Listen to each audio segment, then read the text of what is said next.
We have 23 elementaries that were one-to-many this year. They will be going one-to-one next year. At 7th and 8th grade, those students will be switching from iPads to MacBook Air devices like the high school students have.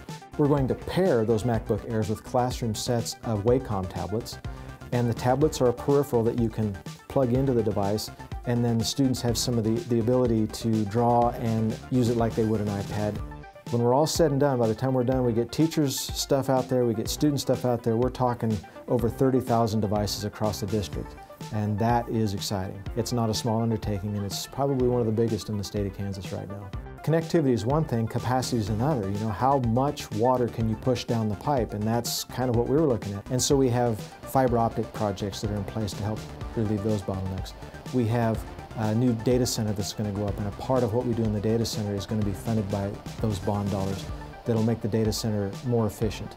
And then along with that, to make those networks more resilient to failure. So it'll be two different vendors at two different locations that pipe service into our district.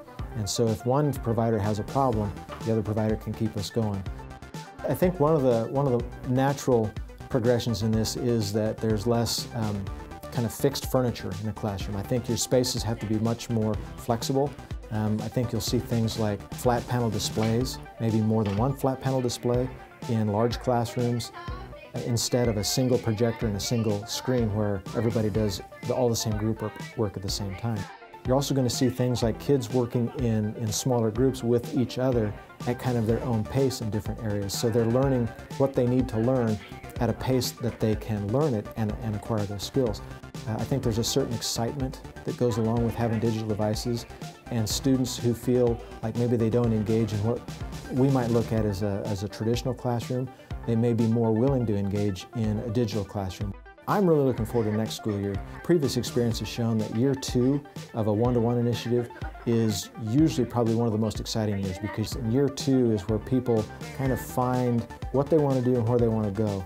And then you look at year 3, and year 3 is where things really seem to blossom in districts that do a good job of one-to-ones.